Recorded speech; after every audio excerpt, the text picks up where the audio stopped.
प्यार की आखिरी चीख। एक शांत से गांव में रहते थे राघव और अनाया। दोनों एक दूसरे से बेपनाह मोहब्बत करते थे।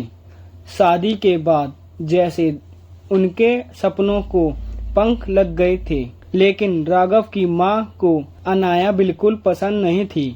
उसे लगता था कि अनाया राघव को दूर कर देगी। उसका मन जलता था और फिर एक दिन वो हवस और नफरत से भरी आग सुलग बैठी। उस रात अंधेरी रात थी।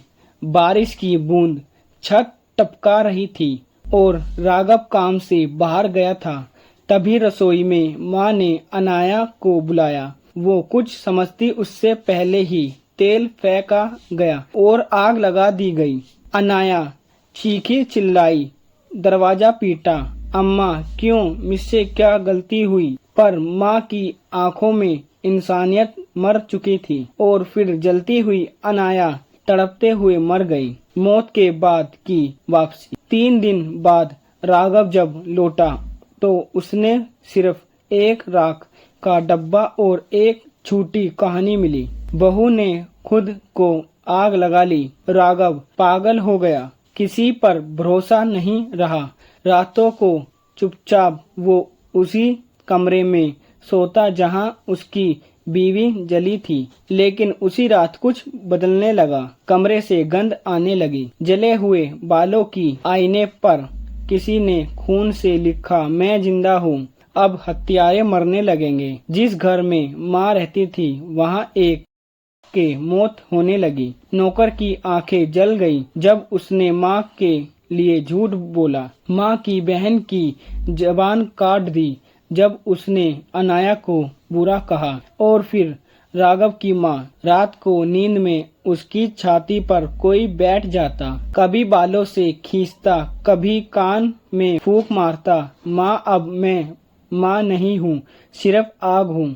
और एक दिन उसके कमरे से सिर्फ एक चीख आई और फिर सन्नाटा। माँ की बेटी जल चुकी थी, जैसे किसी ने उसे बोलने से पहले ही जला डाला हो।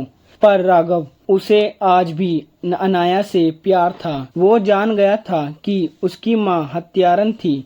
एक रात को घर के उसी कमरे में बैठा और कहा, अनाया अगर तू है तो मुझे एक बार दिख जा।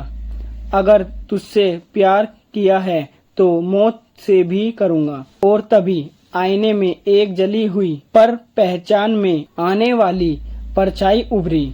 उसका चेहरा आधा जला था, आधा वैसा ही जैसे शादी में था। उसने धीरे से कहा, मैं तुझे कभी नुकसान नहीं पहुंचाऊंगी, पर इस घर में जिसने भी प्यार जलाया अब वो जिंदा नहीं बचेगा। अंतिम संदेश। अब वो घर सूना था, पर हर बारिश की रात उस कमरे से जलने की गंध आती है। आईना धुंधला हो जाता है और उसमें एक जली हुई दुल्हन दिखाई देती है जो बस इतना कहती है, मोहब्बत को मत जलाओ वरना राख भी सांस लेती है।